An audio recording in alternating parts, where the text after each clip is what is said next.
that this is the day that the founder of the Bhikkhuni Sangha, Mahapajapati, obtained her stream entry.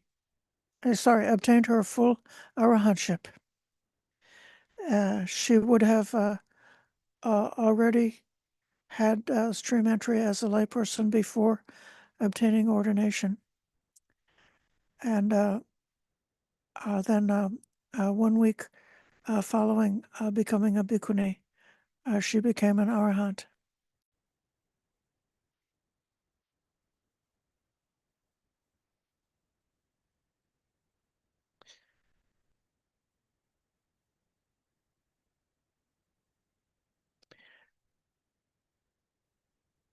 I hope you won't mind if I try to honor Mahapajapati by speaking about the fundamental Dhamma taught by the Buddha and realized by her.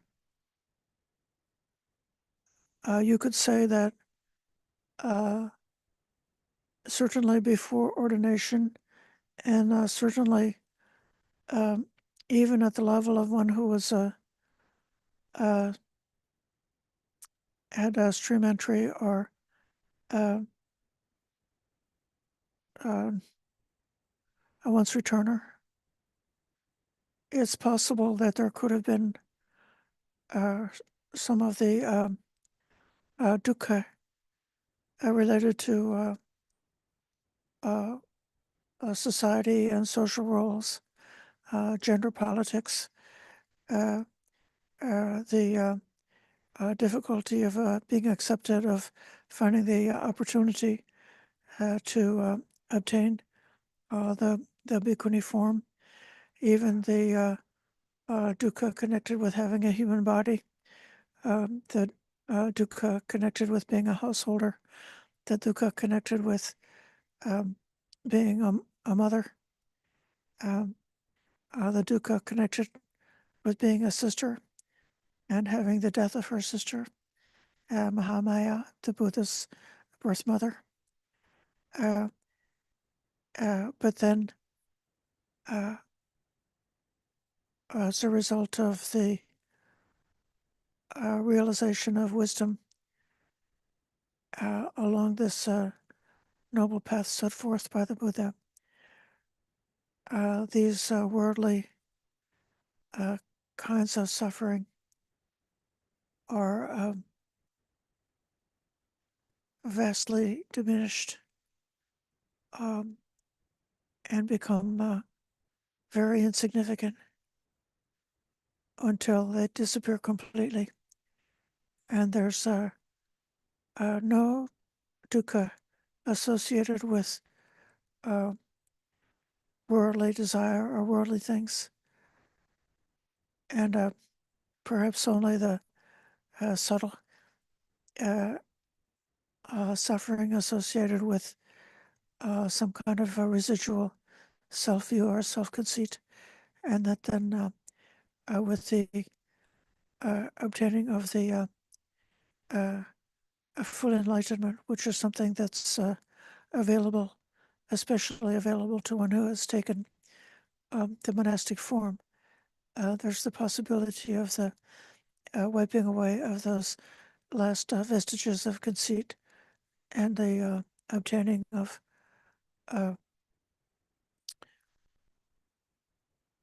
the peace of Nibbana. Mm.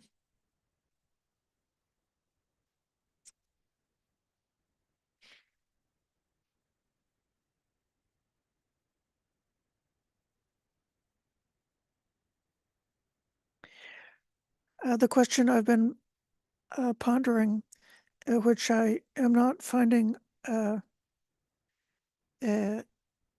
spelled out in the teachings of other teachers in exactly the format that I'm trying to track, is connecting this noble wisdom, this noble right view, with the realization of peace, both in terms of the interpersonal or social harmony and also in terms of the final realization of inner peace, where one becomes completely imperturbable and nothing can create a disturbance. Um,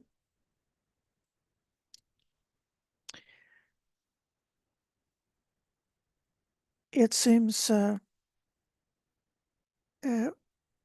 quite clear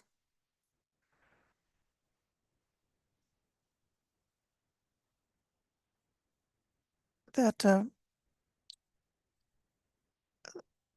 obtaining a seclusion from the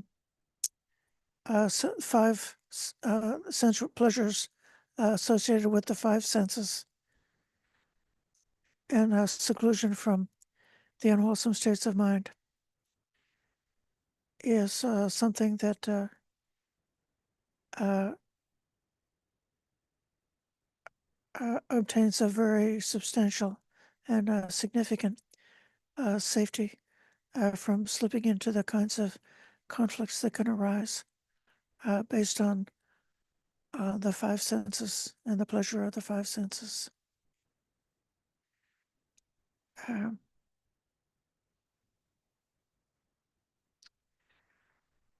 but I think for our meditation tonight,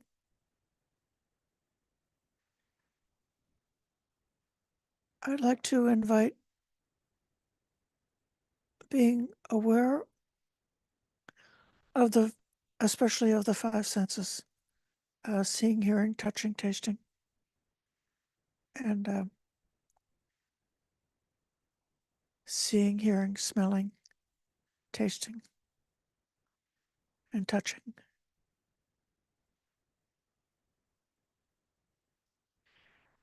Acknowledging that these experiences are indeed dear and delightful in this world.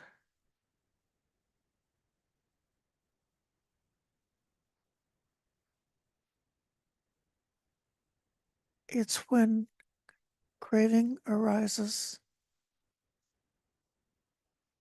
connected with these experiences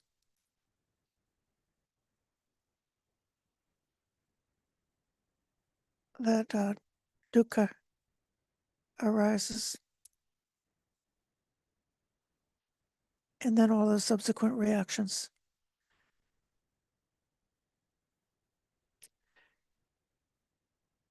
But it's also possible during the period of meditation to withdraw the mind from that craving,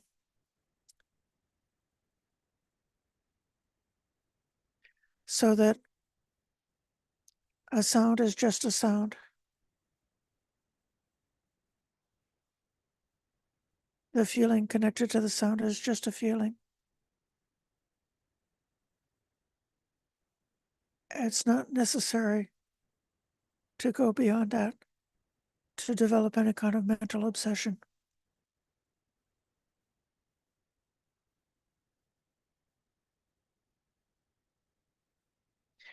So let's sit down and have a bit of meditation.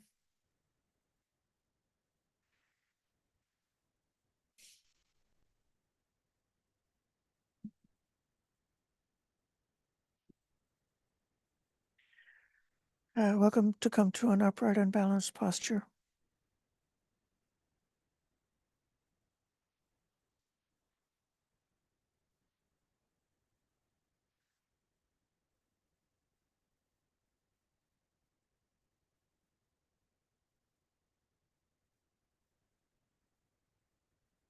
Letting go of any agitation or excitement from before. Letting go of any thoughts about the past.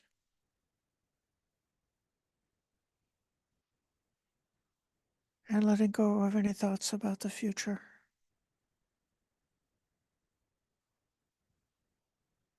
Just for this period.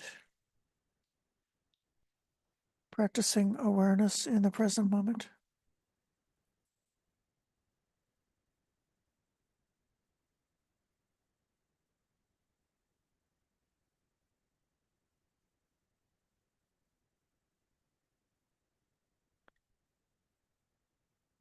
Aware of the posture of the body,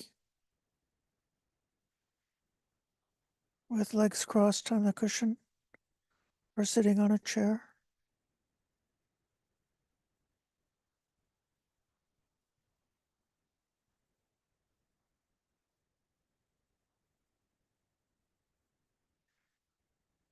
With the upright back, a slight curve in the spine.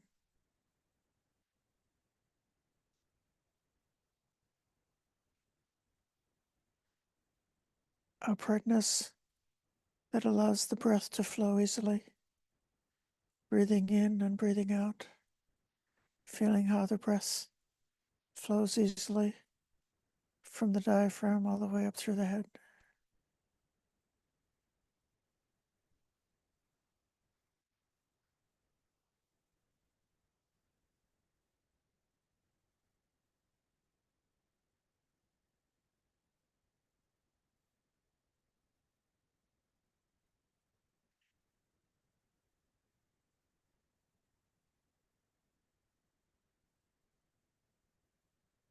Aware of all the touching sensations,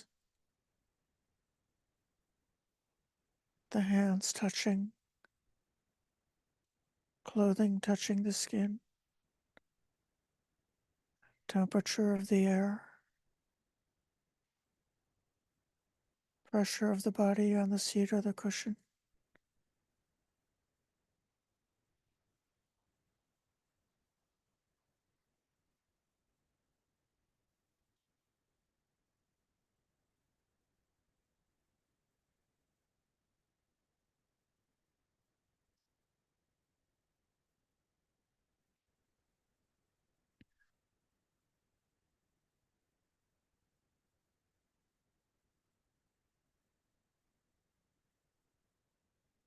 Relaxing, just being with the touch sensation.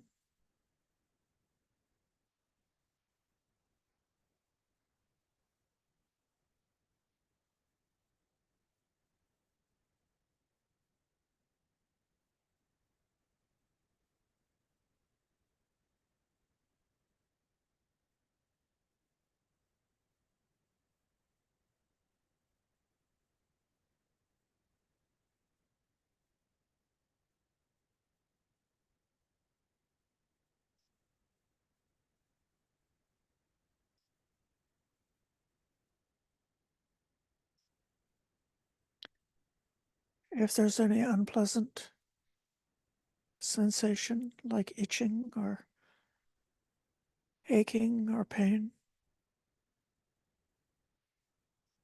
relaxing around that, simply allowing that.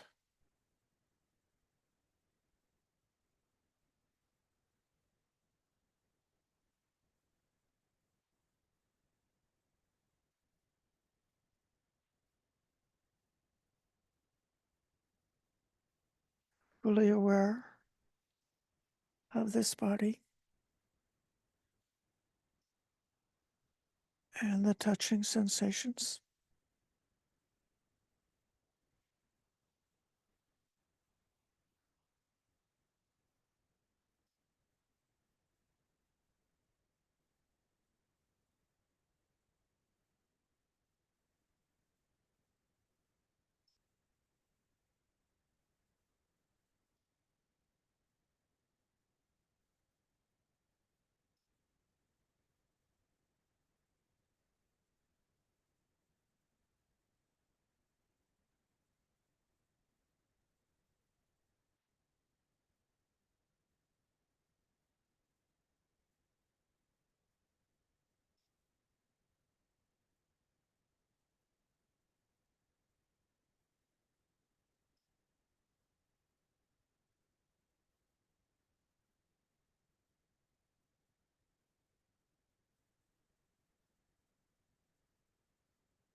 aware of the constant changing.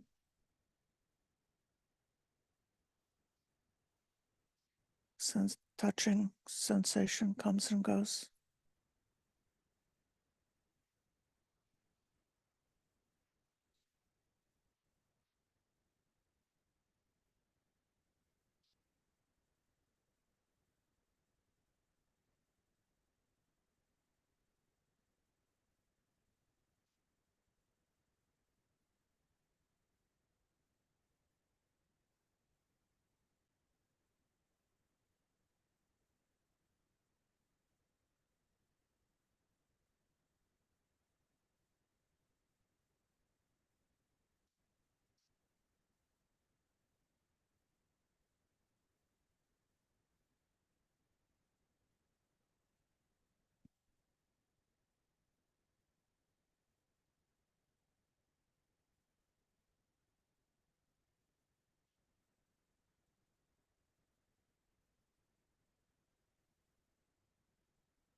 And any other sensation,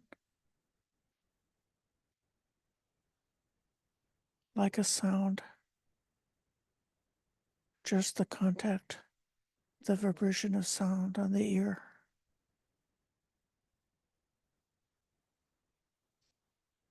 or a sensation of light on the eyes, a taste or a smell. They're just a touch of a sense object with this living body and our five senses.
And coming near the end of this sit, bringing in the thought of loving kindness,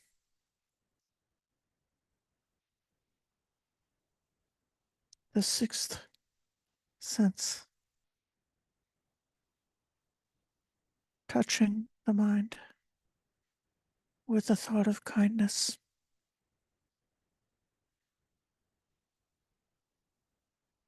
for our own true happiness, for the happiness, safety of all beings everywhere, to all as to oneself, pervading the whole world with the thought of kindness.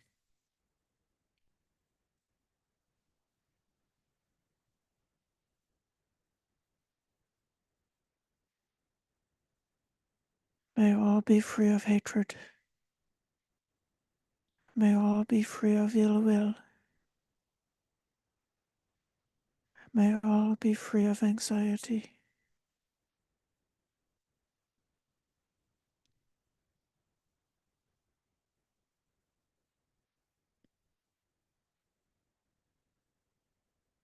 May all realize their own true happiness.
I'd like to ask my friend Anagarika Mitakanti to do me a favor.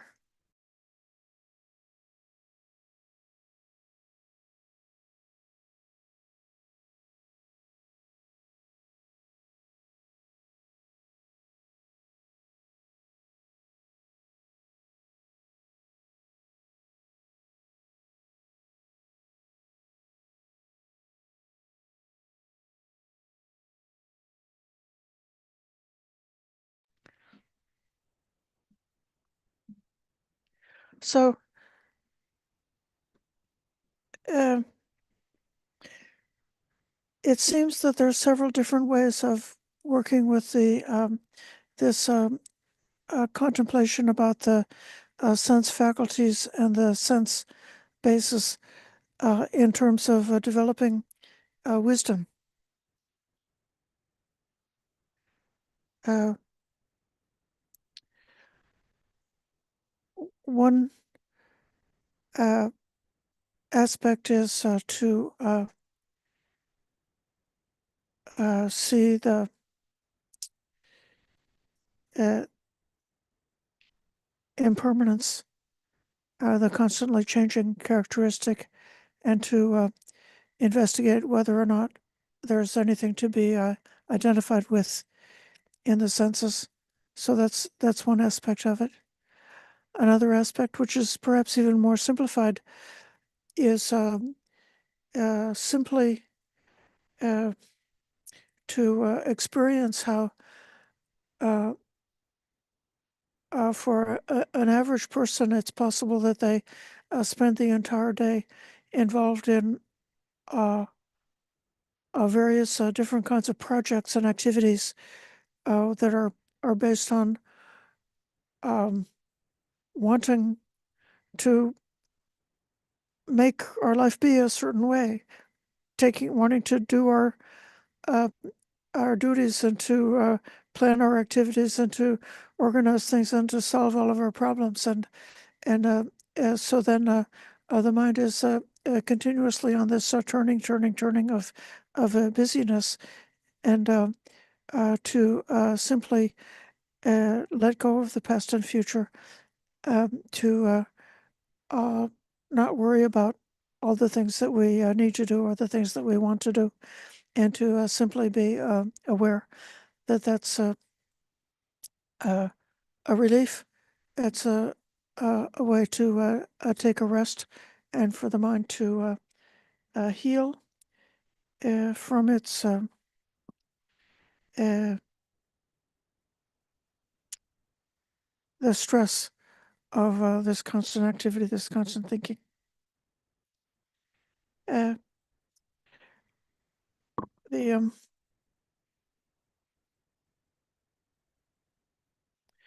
Another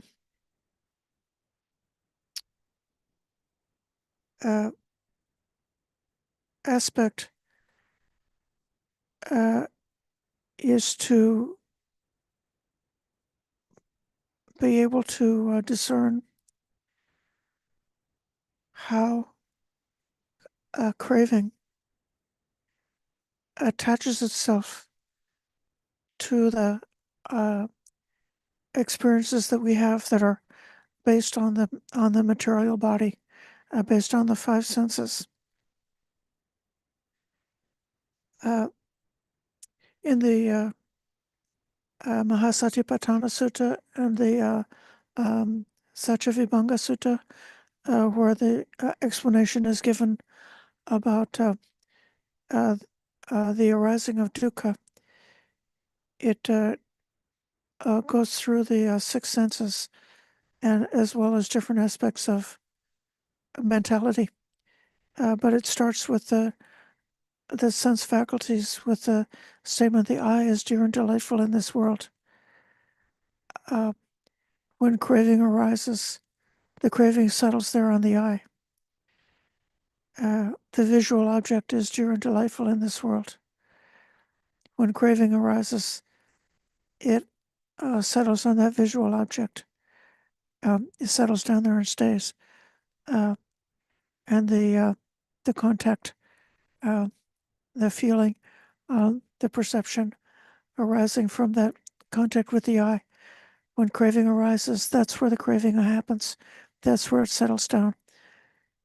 So that's where craving can become like an acquisition.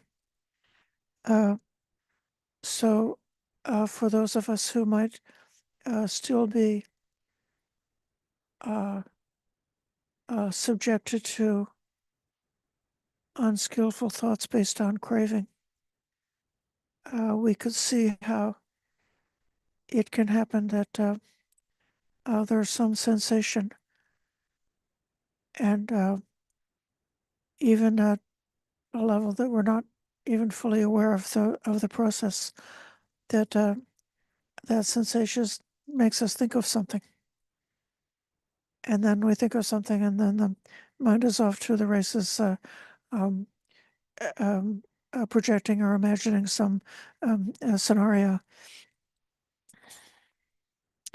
Uh, in the same Mahasatipatthana or the Satyavibhanga Sutta, when they speak about the end of craving, it says that the I is dear and delightful in the world.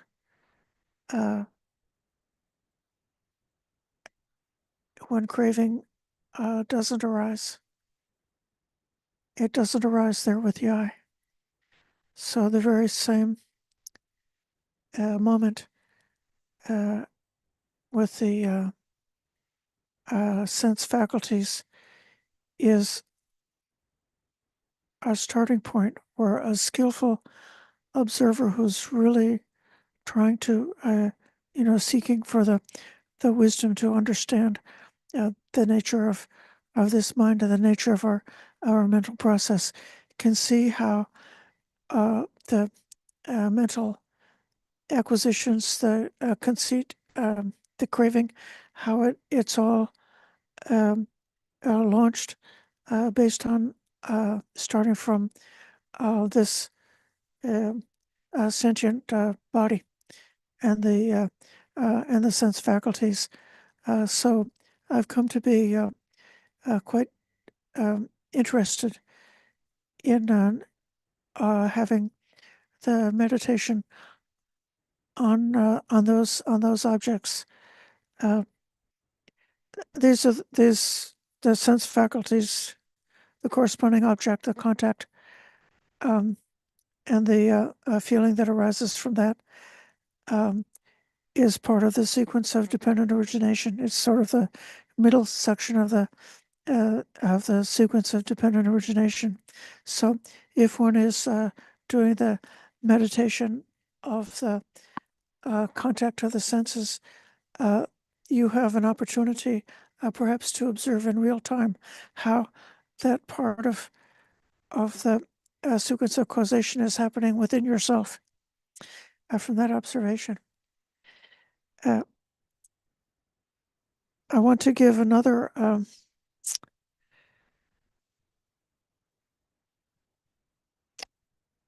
let's see.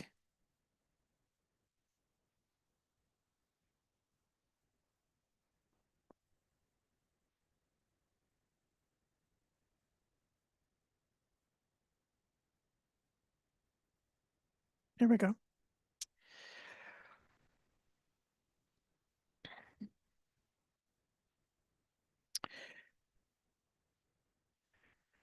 There was a layman named Mahanama who was said to be have the noble attainments to be a once returner.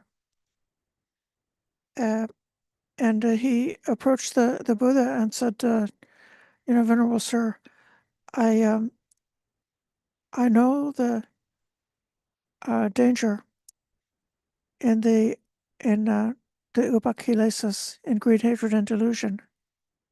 I understand the danger. Nevertheless, those states still sometimes arise and overpower the mind. Uh, and the Buddha says, advises him that it's because he's not obtained um, sensual pleasures give little gratification, much suffering and distress. So the solution about greed, hatred, and delusion the Buddha teaches for this particular individual um, that the the the thing that he's not worked out yet is to fully understand that sensual pleasures give little gratification, much suffering and distress, and are full of drawbacks. Um,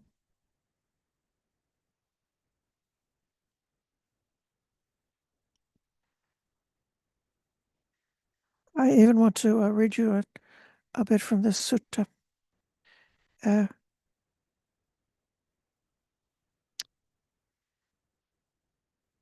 Uh, he says that even though a noble disciple, this is somebody who has obtained their stream entry, they've clearly seen with right wisdom, but as long as they're not able to achieve the piti and sukha, the um, bliss and happiness, which are apart from sensual pleasure and unskillful qualities, are something even more peaceful than that. So that's referring to the sama samadhi or the jhana practice or the immaterial attainments. If they have not found out how to obtain jhana, then they can return to sensual pleasures. But when they do achieve the bliss and happiness of jhana, or something more peaceful than that, they do not return to sensual pleasures. And this is given. Now, there are more other suttas that give some different teachings about addressing some of the more subtle of the upakilesas, of the defilements of the mind. But in this case, for this student, because it's a layperson,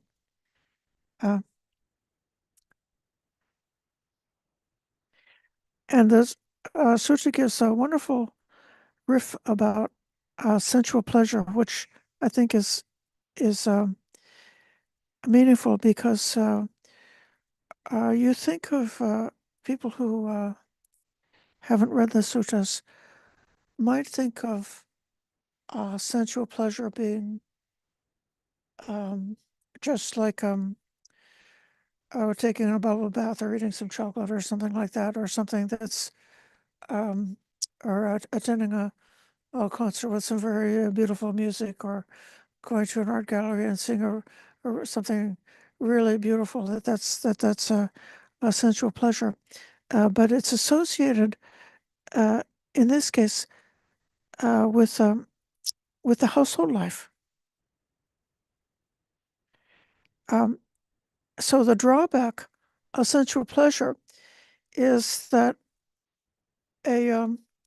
a person has to earn a living by some occupation: arithmetic, accounting, calculating, farming, a trade, raising cattle, archery, government service, or some profession.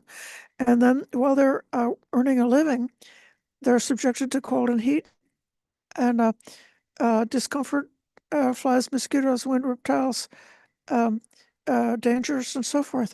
So all of the stress, the inconvenience, and the pain, and the suffering of labor is involved with earning a living. So is an aspect of sensual pleasures. And then um, they might work their occupation and strive and try, but they don't earn any money. And then they wail and lament and say, "Oh, my efforts are fruitless. I didn't get any money." And that's another drawback, or else they're striving and making an effort and they succeed and they did earn some money.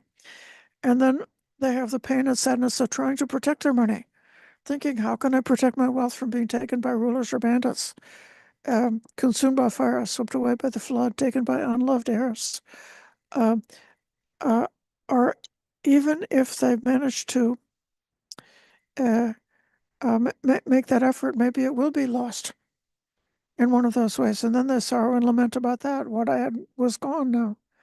That's another drawback of sensual pleasures. And then also, because of sensual pleasures, kings fight with kings, aristocrats fight with aristocrats. Um, a mother fights with a child fights with the mother, father with child with father, brother with brother, sister with sister. Their friend fights a friend, uh, all because of sensual pleasures.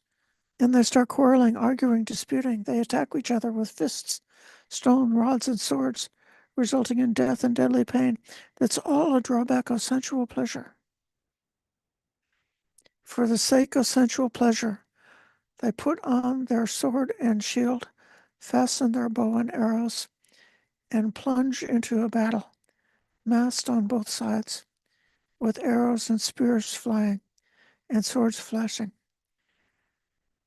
They're struck with arrows, their heads are chopped off, resulting in death and deadly pain.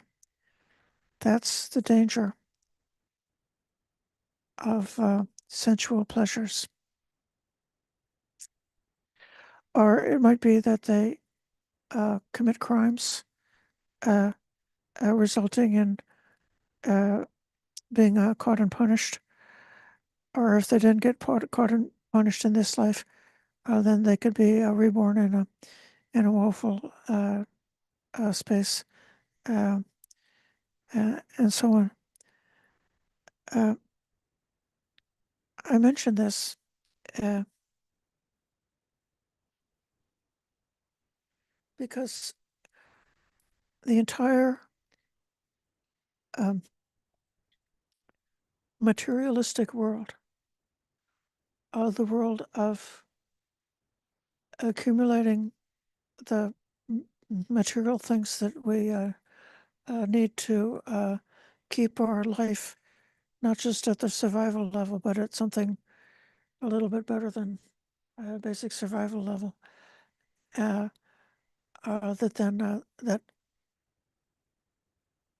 leads to the human tendency to a materialistic accumulation. So one gets to have a house or a home, whether it's something that is owned or something that's rented, and then you get so many efforts to get it all fixed up and to make it perfect and to make it comfortable and to keep it at uh, your situation at a nice temperature, uh, and to avoid any kind of danger whatsoever, to avoid being subjected to um, heat and cold, and to avoid mold and mildew, and to avoid uh, um, dangerous insects and uh, and dangerous from humans. I enjoy listening to different kinds of Dhamma discussion programs on the YouTube, or at least I used to.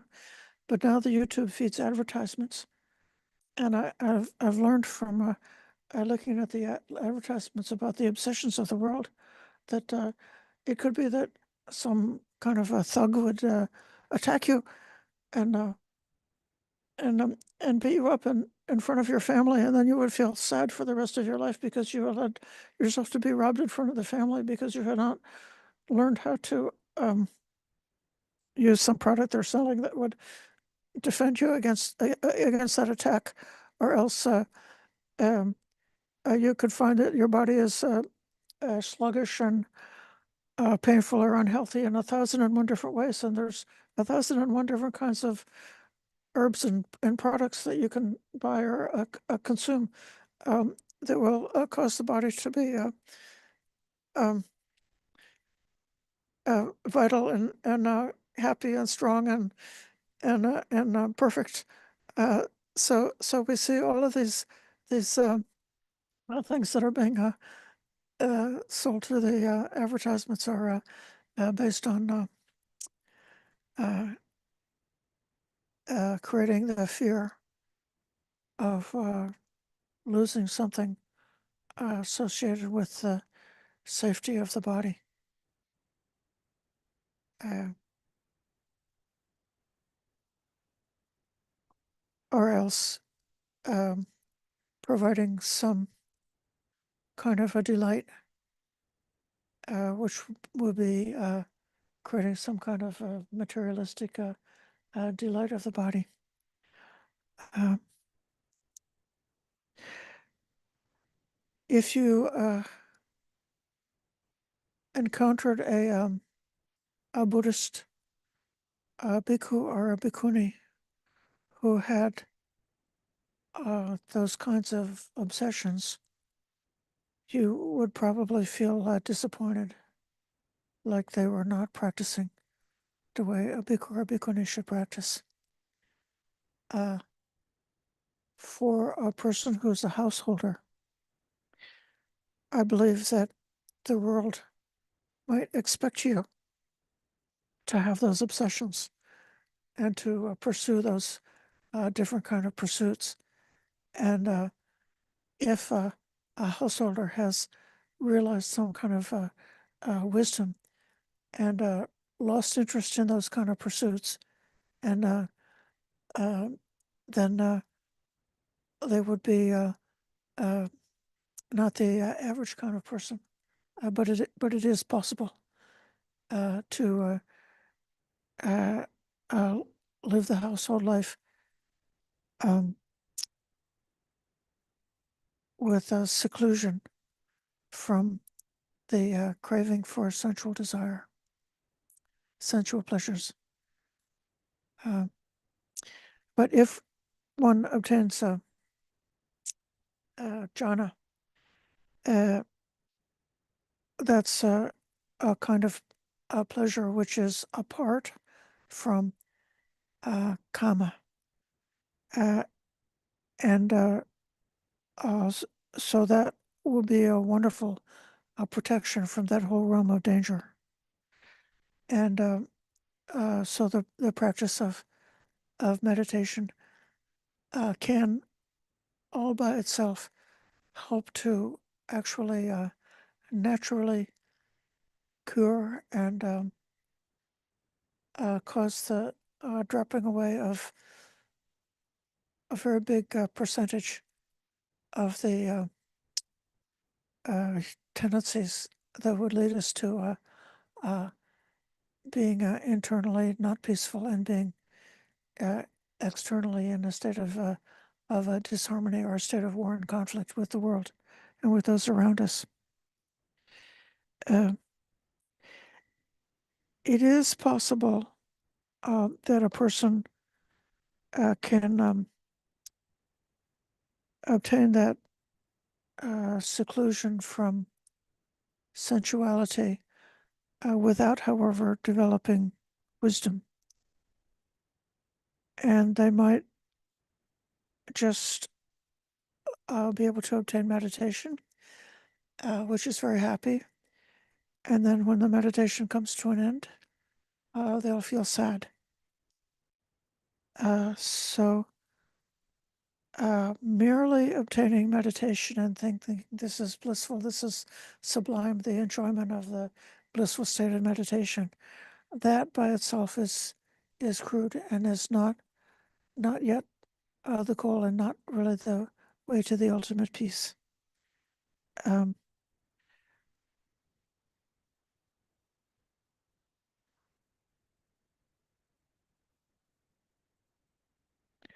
or in another way, if they are able to obtain meditation and they're not bound to sense pleasure, but they still have a conceit. And if they're thinking, I am at peace, I am quenched, I am free of grasping, then they still have got a false notion about the self. And so then they've still not obtained the ultimate level of peace. And I would say that any person who still has got uh, that delusion about the I is in danger of falling into all of the proliferation of the different kinds of wrong views that are based on the self. And someone like that, if they were not aware of the Buddhist teaching, they might um, be falling into all the different kinds of wrong views about the past and the future, and what will I be? How am I going to be? How am I going to be reborn? Uh, uh, uh, what? How does the karmic result of my actions fall on me or fall on me in a future existence, and so forth like that? And uh, in that case, uh, uh, those wrong views uh, can be the source of inner worry, inner uh, discomfort, uh, instability, uh, just because that's not yet the answer. It's like trying to find the resolution of um, uh, ending the defilements based on a falsehood or based on a partial truth, based on an incomplete truth. And to the extent that it's not actually that you've got some concept that's not really in accord with reality, then it's it's never going to be stable, never going to be really secure. Um, and you may go to some forum.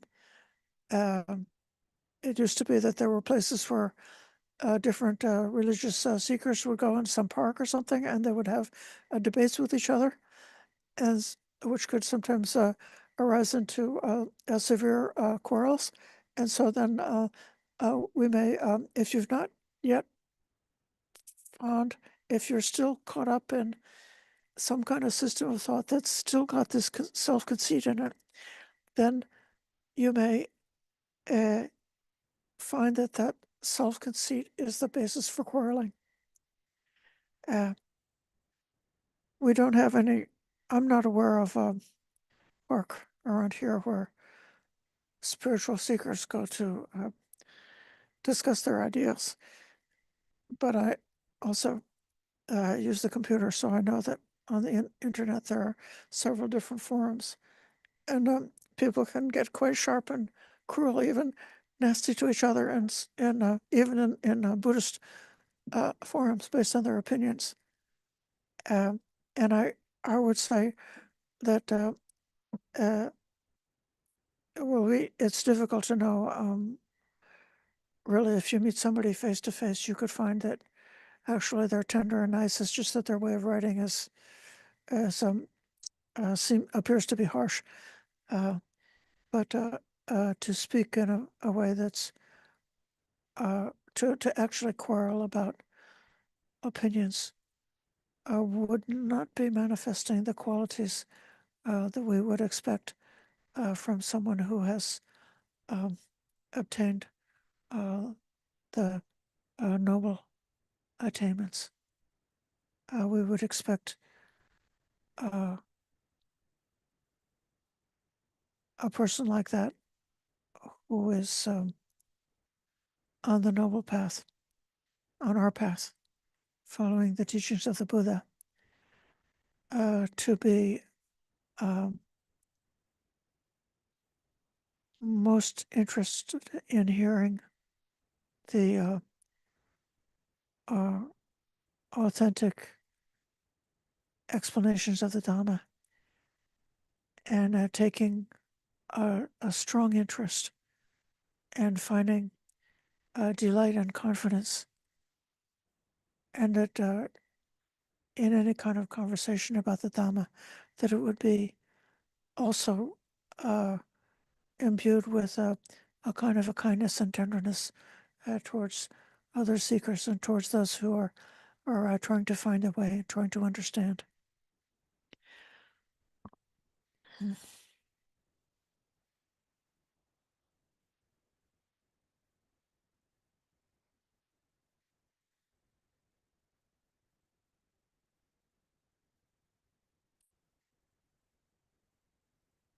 In the end,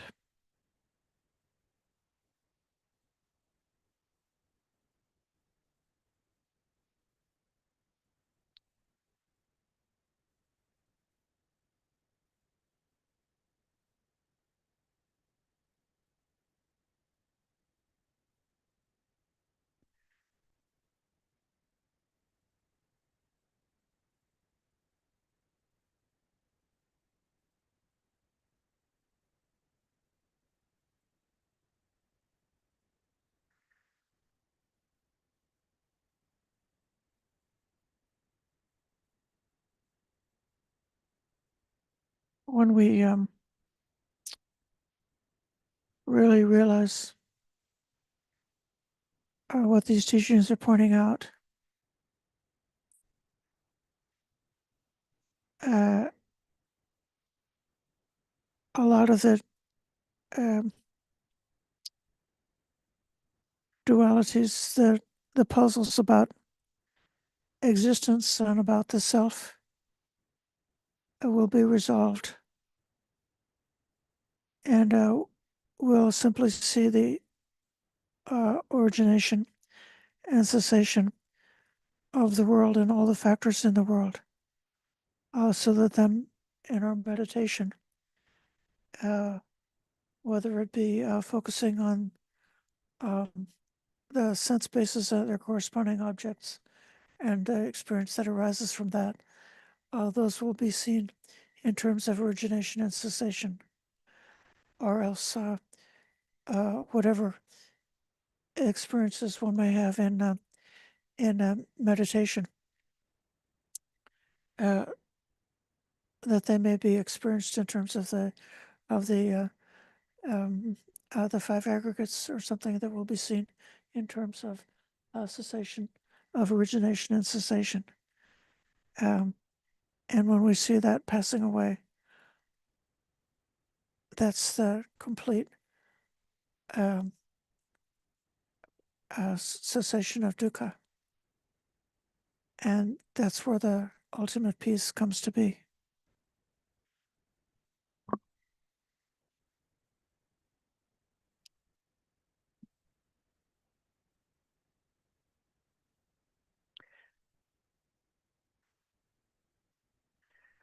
I hope this is a little bit clearer. Uh, and I would like to welcome your thoughts, and especially, my this is I think a very real um, question that each one of us can answer for themselves. Yeah, there is some process wherein uh, uh, the uh, right view, what we've learned about the Four Noble Truths and about dependent origination, or about the impermanence, unsatisfactoriness, and non-self of whatever we can experience, uh, that those things are able to be investigated through our meditation.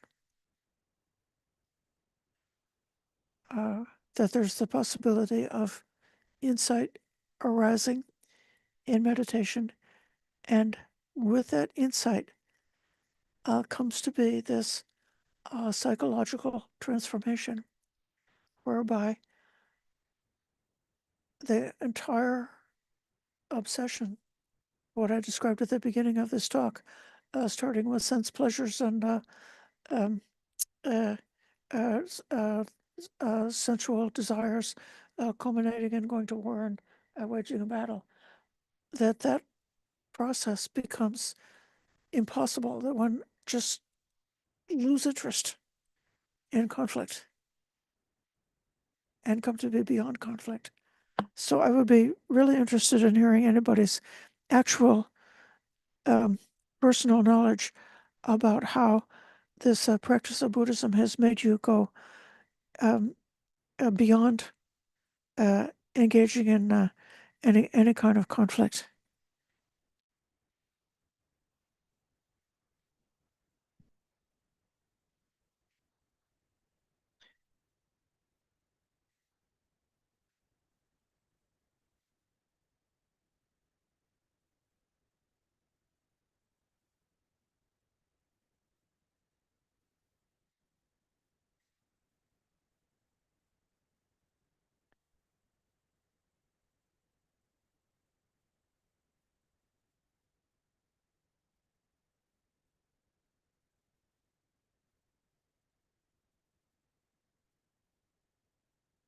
Okay, Nita?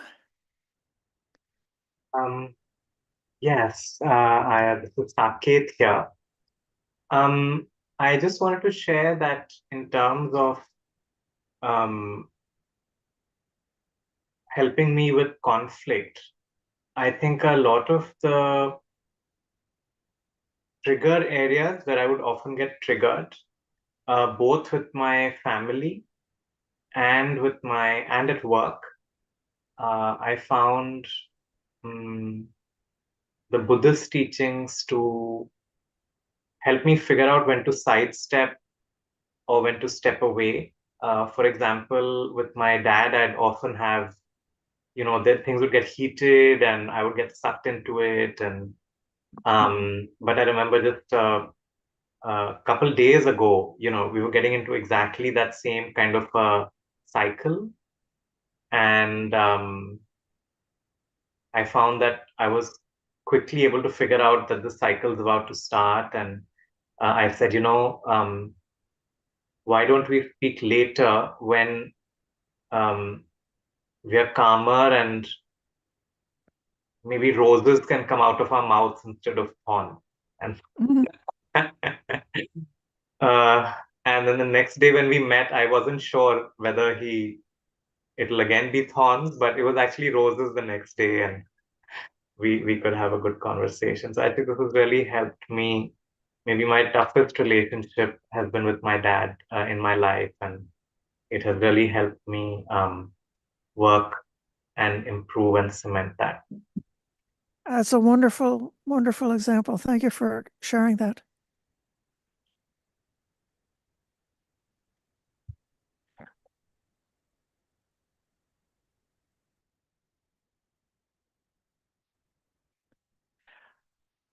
These kinds of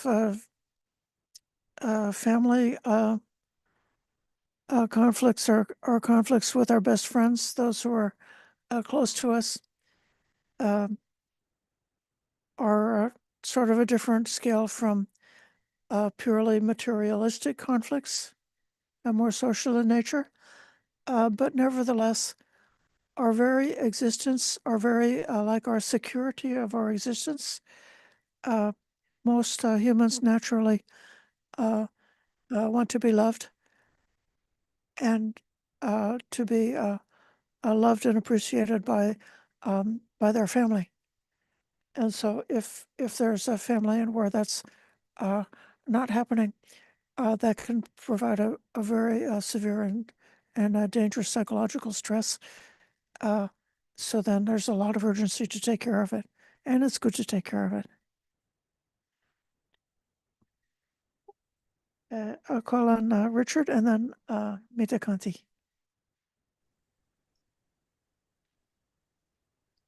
Thank you, Ayya.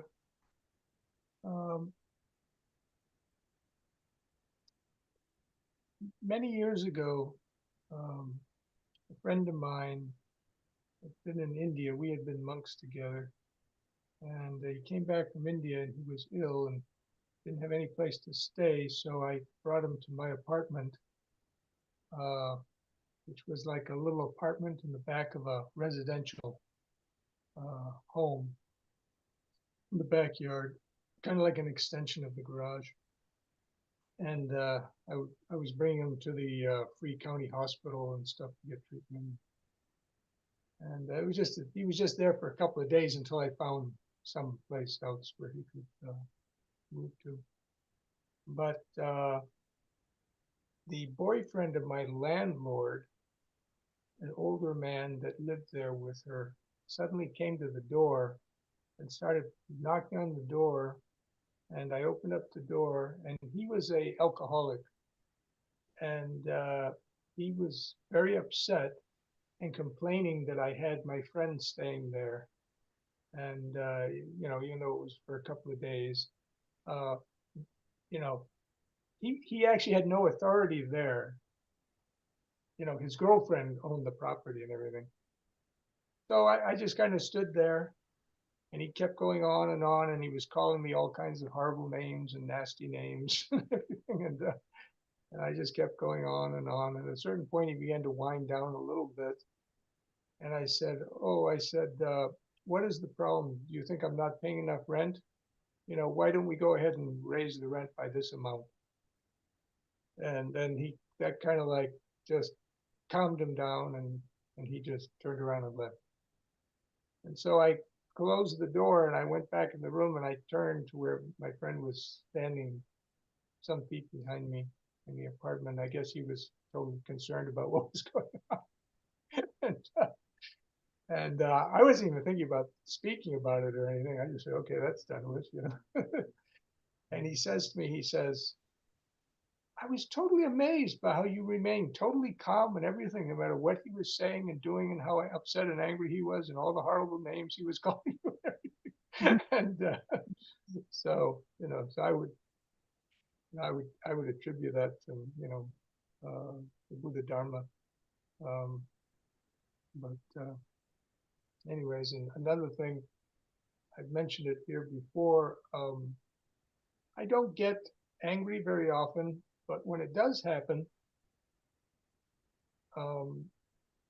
I can see it start to come up. It's like seeing a bubble rise up from the bottom of a pond or something, and I'm watching it, and I'm like, oh, here it comes. You know what I mean? And it rises up and it bursts, and maybe I'll be upset for a moment, but within, I don't know, a minute or less, I'm apologizing to the person, whoever it is. Oh, I'm very sorry. Even if I was totally, you might say, in a worldly way, justified, because maybe the other person's acting very unreasonably, or they were really they were very upset and angry with me, and finally I just, oh, come on, stop this. But I'm apologizing, even though I may be in the right. I'm saying, hey, I'm very sorry, that I got upset. Please accept my apologies. But it's interesting to watch how this has happened, where I can literally see it coming. It's not like it just suddenly overwhelms me. No, there's like a time sequence. I can watch it just boom. And, it's a very short time, but it's like I can see it, and I know, and I'm thinking to myself, oh no, not this again. No, I don't want to be angry. I don't want to experience this emotion, like that.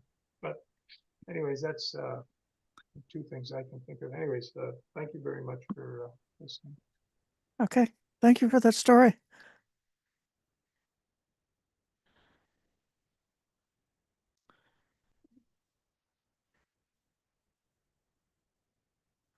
I'm going to call on Anna. Let me give her the mic.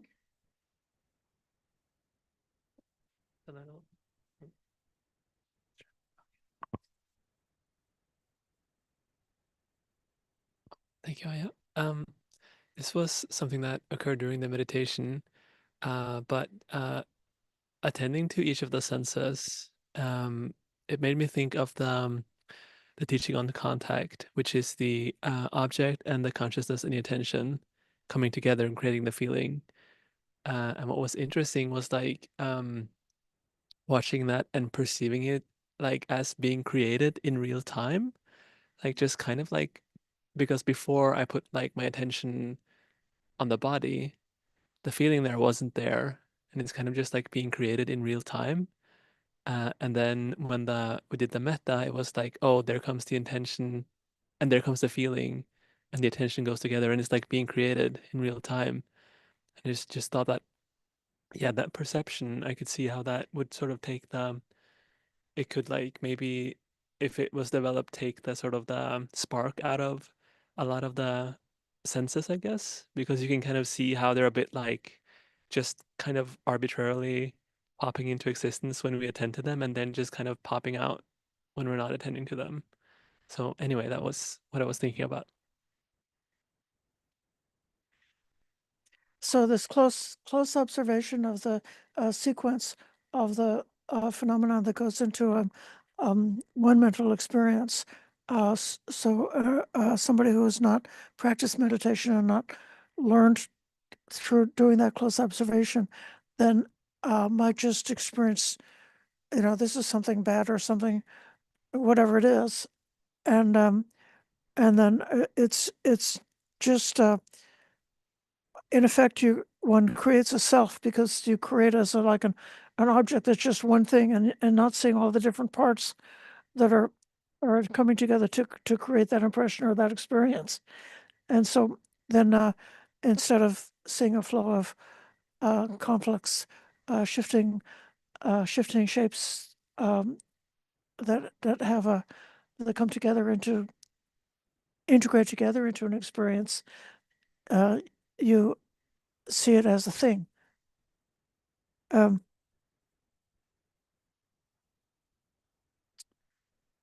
I could give one story of my own. Years ago, when I was at a time of grief following the death of a loved one, I took a long retreat, and they told me to practice metta. But during that retreat, whenever I attempted to practice metta, I would be overwhelmed with grief and sadness. Then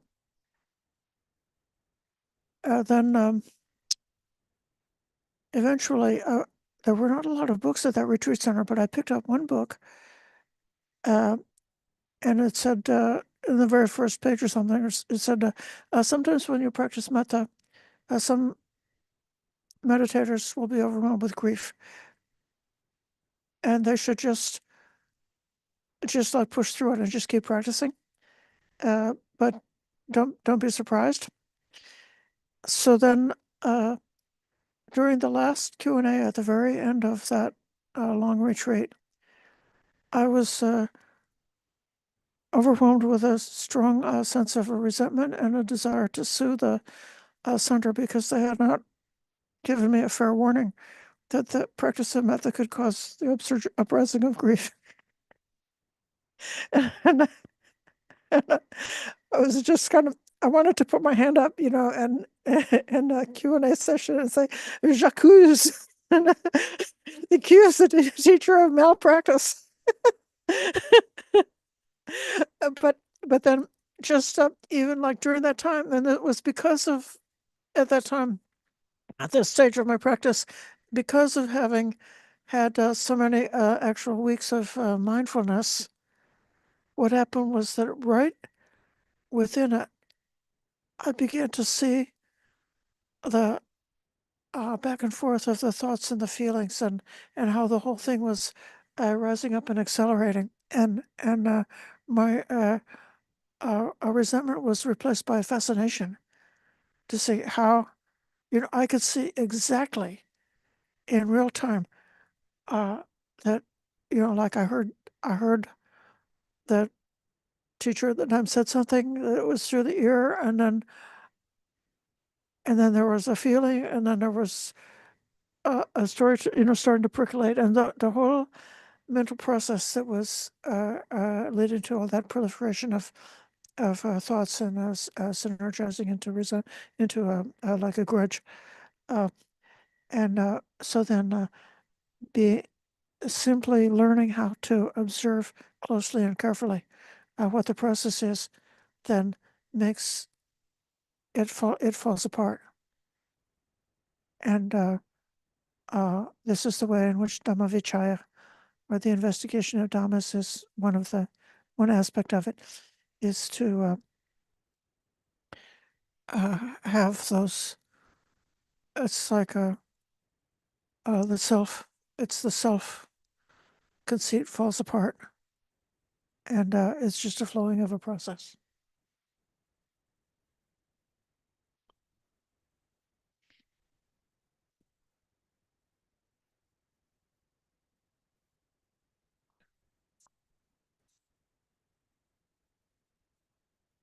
So yeah, but do you think that sort of then that sort of flowing of the process could also like lead to the other bojjhangas, the other factors coming up later? Like one could feel like great bliss even from the just the relief almost of not having to be responsible for all the emotions and all that stuff, or something like that. How do you see that sort of process continuing there?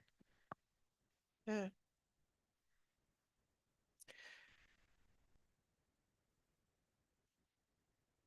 I would see that the energy to give up those unwholesome thoughts is freed because of just having the clarity and knowing what to do. Like if you don't know what to do, then it's the energy is sort of paralyzed. So through the clear seeing, that energy is, and then um, the um, um, um, mindfulness to then uh, practice being continuously alert to, what color, like the bright states and the dark states, would then be possible uh, uh, um, because of having had an opening of an insight, so that that distinction is possible. Mm. But at that particular point in my career, um, I was uh, I was not anywhere close to the breakthrough, and so I didn't possess the factors of awakening in any way, shape, or form. So it was just a for me, a temporarily. Um, uh, well, it's an eye-opening experience. This is an eye-opening Dhamma, and to see that it's not necessary to suffer, that that the that particular dukkha associated with holding that particular grudge is completely optional. That's a great discovery. But then I would have had to have more process along my personal path to then be able to apply it more consistently in an organized way.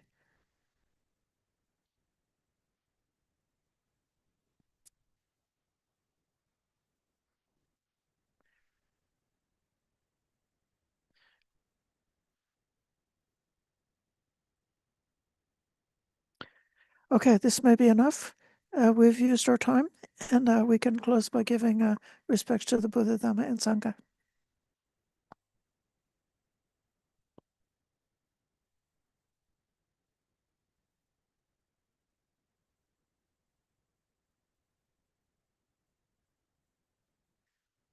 Araham Samma Sambuddha Bhagava Buddhang Bhagavantang Abhivademi.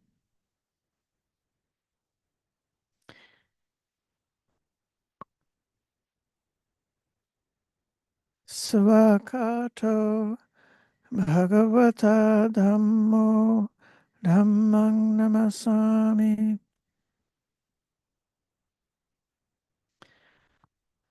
Supatipanno Bhagavato Savaka Sangho Samnam Namami.